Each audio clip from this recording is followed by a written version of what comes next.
La force absolue qui nous donne cette certitude pour continuer dans la foi en cette humanité qui est dans le ciel. Nous voyons, cette lettre se termine finalement par tous ceux qui ont couru cette course de la foi. Et il y avait parmi eux beaucoup d'hommes faibles. Ils ne sont pas les meilleurs du monde en eux-mêmes.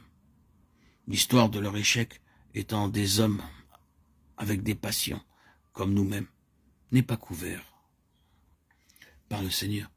Tout est pleinement exposé. Mais ils ont couru la course. C'est pourquoi il dit, courons avec patience la course qui est devant nous, fixant les yeux sur Jésus. Hébreux 12, 1, 2. Couronné de gloire et d'honneur. Hébreux 2, 9. Il est le garant que nous serons couronnés de gloire et d'honneur par la foi en lui. Vous pouvez avoir une aussi petite foi en vous-même que vous voulez. Peut-être que moins vous en aurez, mieux ce sera. Mais n'en restez pas là, avec votre manque de foi en vous-même. Votre force pour aller de l'avant sera de regarder non à vous-même, mais à Jésus. Couronné de gloire et d'honneur, cela vous fait-il quelque chose qu'il y ait là un homme tenté et éprouvé comme nous l'avons été par les feux de l'antagonisme et du mal, cherchant toujours à le perdre et à le détruire. Il est passé par tout cela. Il a triomphé, couronné de gloire et d'honneur. L'a-t-il fait pour lui-même? Non. Il le faisait pour nous. Notre force pour marcher se manifeste en regardant à lui. La manière d'agir de Dieu envers nous, ces voies étranges semblent parfois des voies difficiles. Comment les interprétons-nous? Voici l'explication, couronnée de gloire et d'honneur, conformée à l'image de son Fils.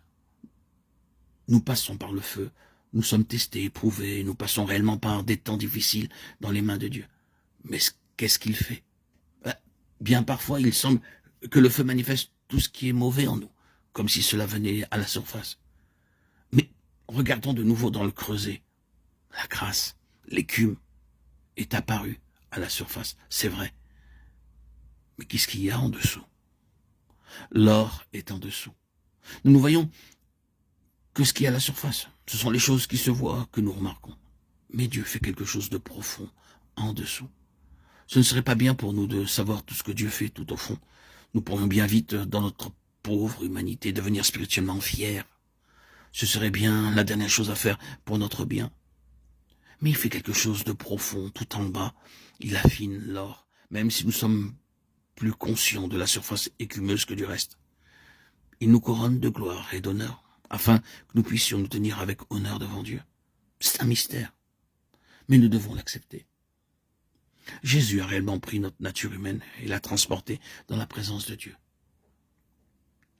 Et il est là, après être passé par toutes les difficultés, l'adversité, il est exalté.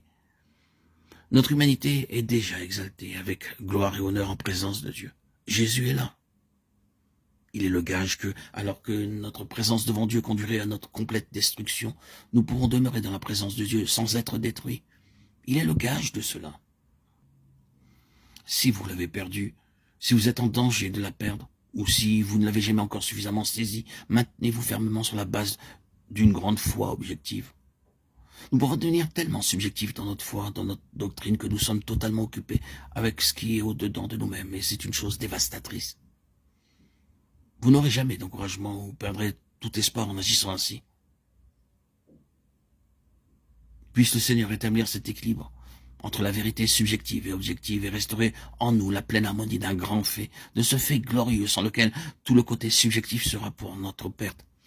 Il y a quelqu'un dans la gloire qui, tenté en tout point comme nous et sans péché, a pris notre humanité, la faisant passer par les feux les plus ardents et les plus intenses, des feux que nous ne pouvons pas imaginer. Il est là, comme si c'était nous, comme le gage que nous serons aussi là.